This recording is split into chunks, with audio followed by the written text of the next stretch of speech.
Nos encontramos en la Casa Museo Doctor José Jacinto Manrique con el historiador e hijo de esta villa del Rosario, el profesor Jesús Gerardo García. Hola, profesor Gerardo, ¿cómo se encuentra? Bien, gracias. Muy buenos días. Queremos saber un poco sobre cómo fue sus orígenes, cómo fue esa niñez, cómo nace esa pasión por la historia. Bueno, yo nací un 12 de enero de 1955 acá en esta casa donde estamos y donde funciona el museo. En esa época decía mi mamá que pues eso era por partera, ¿no? Por partera, y dice mi mamá que cuando yo nací a ella la partió María Moreno, que era una de las parteras que vivía en el barrio Gramalote, de acá de Villa del Rosario. Esa niñez de nosotros pues fue un poco, siempre con algunas diferencias a lo de ahora, ¿no? Más en la casa que afuera, de la casa a la escuela, al colegio. Entonces cuando eso los llevaban a uno a las diferentes actividades, al templo histórico, ¿sí? al parque, llevaban todo el colegio, donde uno era que un grupo, ¿no? Claro, eran menos estudiantes, era menos la población, pero llevaban a todos, ¿sí? A todos, eso no es que escogían a tales y tales, no, todo el mundo los llevaban. De ahí fue naciendo eso de que, como el deseo también de querer esto, de identificarse uno con esto. Después con el transcurrir del tiempo, ya estando en el bachillerato, como años 70, 68, mi hermano y otros compañeros fundan un grupo teatral llamado Teorema. Entonces nosotros actuábamos, participábamos ahí, yo actuaba ahí, participaba ahí en diferentes obras de teatro que hacían. Entonces ya me dedico a leer a Luis Gabriel Castro y a encontrar ya una pasión ahí entonces yo digo, bueno, ahora ya nosotros tenemos algunos medios un poquito mejor, cuando eso ya al menos había cuadernos, ¿no? Y entonces yo dije, bueno, pues hay que hacer algo. Hay que hacer algo para continuar ese camino que este señor dejó. Él llegó hasta donde pudo, y hizo mucho, para el tiempo hizo mucho. Ahora uno se mete a una biblioteca de cualquier parte del mundo, sí, revisa. Cuando eso había que ir hasta la biblioteca donde estuviera, ¿sí? Para poder usted revisar documentos. Entonces, un día arranqué con un amigo que me acompañó, Calisto, un amigo, y arrancamos por Villa Antigua. Y empecé, me acuerdo tanto, abajo en Villa Antigua, ¿sí? Con la señora Teresa Hernández de Suescún.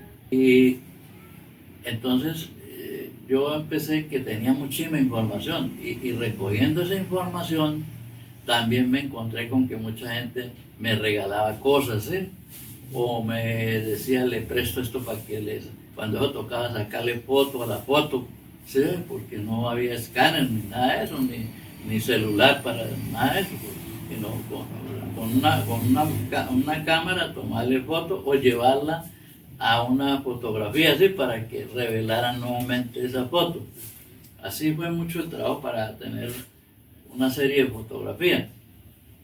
Algunos sí me regalaban la fotografía de una decían porque eso aquí se pierde, ¿sí? Entonces usted sí la va a valorar y me la regalaban.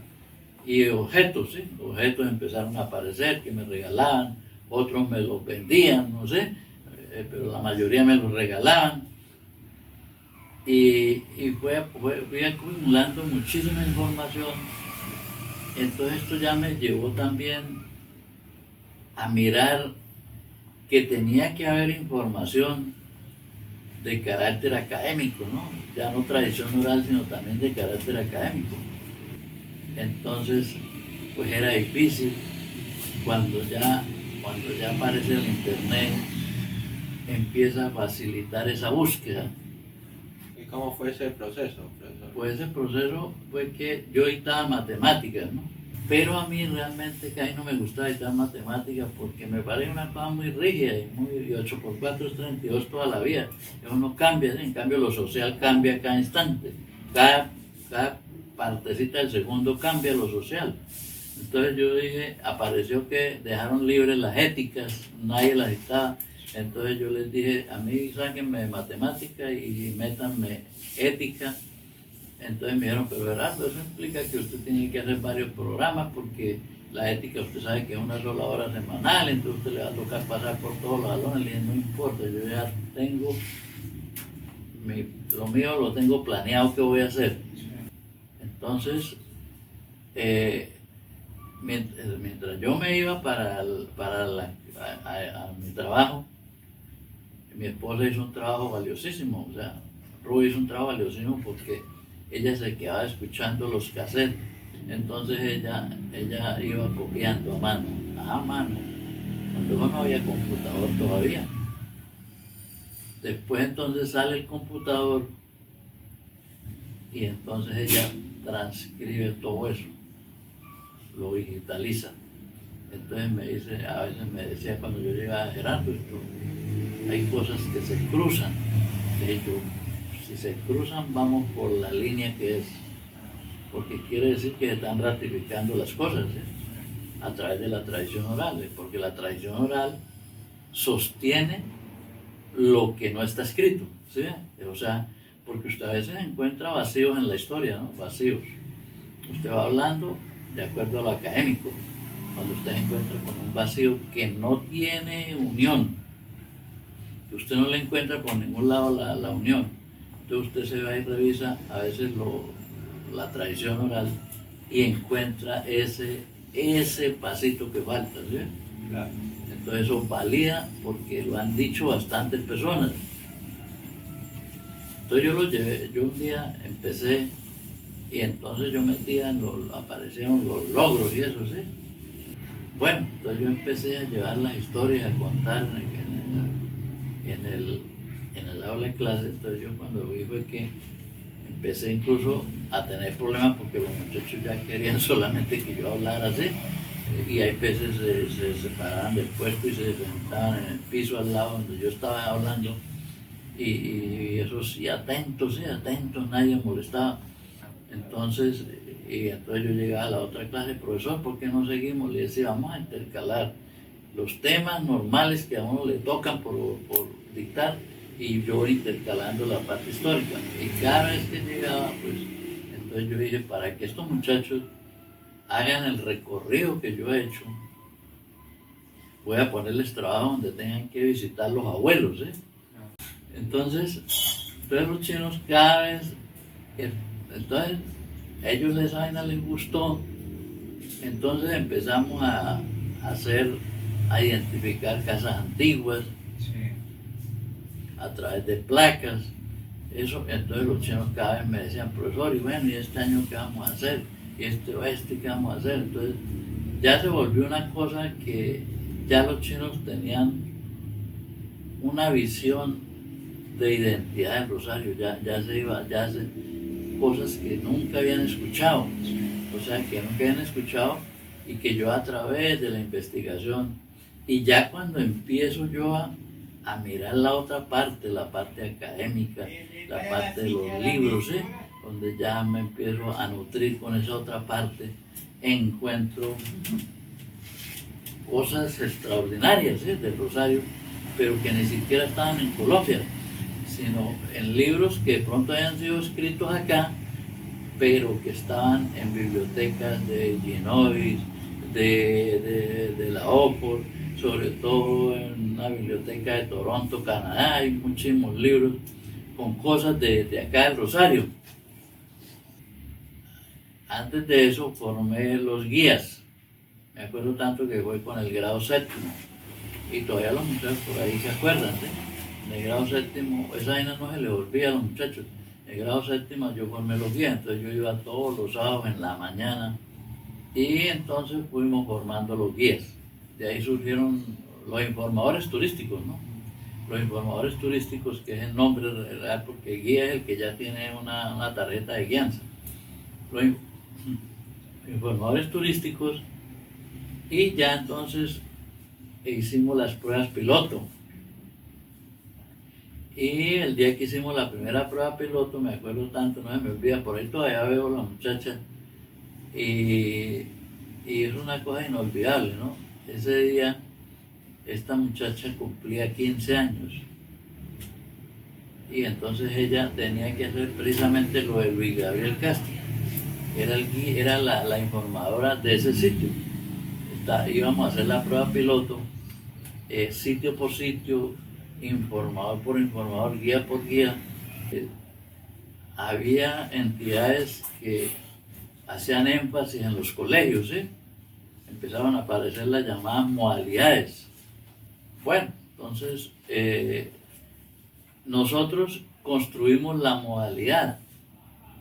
¿Sí? Yo manejaba la parte histórica, la profesora Nelsi manejaba la parte lúdica y el profesor Arturo manejaba la parte ecológica, que eran los tres ambientes que la modalidad manejaba.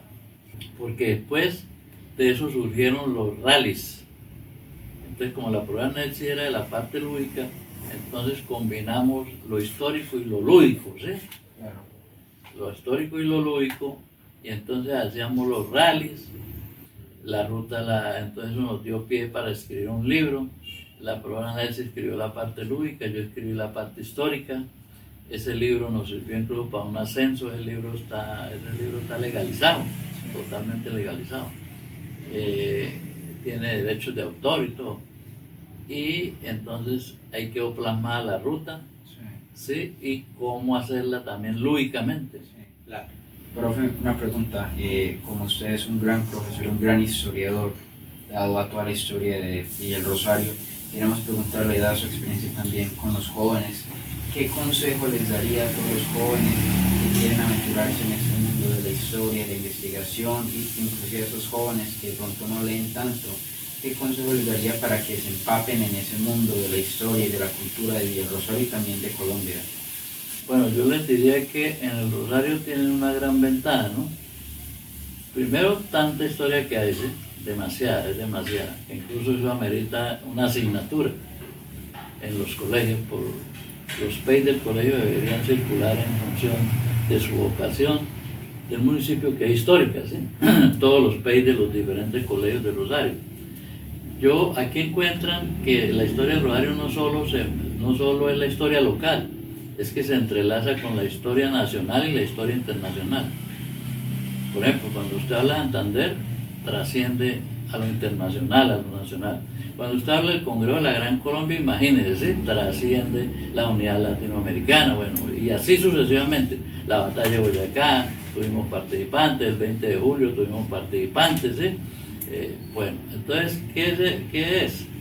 Es que, muchachos, ustedes están dando cuenta que quien no conoce la historia, pues tiende a equivocarse, ¿sí? Entonces, lo que pasa es que aquí, como no se ha canalizado, la gente no le ve el queso a la tostada, como se dice, ¿sí? Sí. Pero cuando eso se canaliza en forma, como debe ser, porque a nosotros aquí no nos tenemos que inventar nada, aquí más bien es que si vamos a hacer una ruta tenemos que quitarle cosas, porque son tantas que seguiría todo el día, ¿sí? O más del día. ¿Sí? Aquí la historia del Rosario no se puede contar en 1 hora, en 2 horas, necesita una asignatura. Entonces, ¿por qué uno comete errores? Porque uno no conoce la historia ni siquiera de la familia de uno. Entonces, pero si a la persona no se le cuenta que uno de los errores que se ha cometido en privar la historia de las aulas de clase, y a los muchachos hay que decirles la verdad. Cuando el muchacho entiende que hay una infinidad de heroínas que ni las conocemos, que lucharon por la independencia y que nacieron en esta tierra, entonces sobre todo las mujeres empiezan a decir, no, nosotros no fuimos cualquier vaina, ¿sí o no? Nosotros fuimos grandes. Entonces nosotros no podemos ser inferiores, ¿sí o no?, a esa grandeza que nos dejaron esas mujeres que sacrificaron todo, a esos hombres que sacrificaron todo. Nosotros no podemos ser inferiores, pero si lo que usted no conoce, ¿cómo lo valora? Lo que usted no conoce, no lo valora. Bueno, todo eso se vive acá. Se vive acá en la Corporación Cuna de Colombia, en esta casa museo, doctor José Jacinto Manrique. Ahorita recientemente se están haciendo unos murales, ¿sí? En eso se están haciendo murales con las heroínas de Villarosario, con algunos de los próceres de Villarosario. Ya hay murales que permiten, pues, a la hora que vengan estudiantes, poderles explicar más fácilmente, ¿sí? Sí. Cuando vienen los estudiantes, eso facilita para explicar. Profe, para finalizar esta entrevista tan maravillosa que creo que nos ayudó muchísimo para entender la historia de Villarosario, queríamos preguntarle en su experiencia qué ha sido como lo más bello o lo que más a usted le ha impactado de esta rica historia de Villa del Rosario. Bueno, lo del Rosario eso es indudable, que es que aquí se haya hecho el primer Congreso General de la República de Colombia, ¿no? Y en 1821.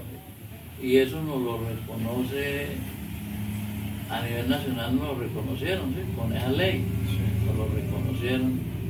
Y en eso no es que porque nació Santander nomás, ¿sí? No. Es la infinidad de próceres, mártires y heroínas que el Rosario dio a la independencia, que muchos de ellos, la mayoría, no gozaron de esa independencia porque murieron o lo fusilaron antes, ¿sí o no? Sí.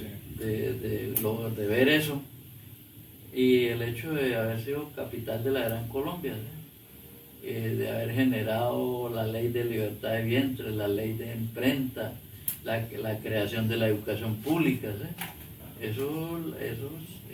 Todo eso contemplado en ese marco del Congreso, ¿sí? Del primer Congreso General de la República de Colombia, celebrado aquí en la Villa del Rosario del 6 de mayo al 14 de octubre de 1821.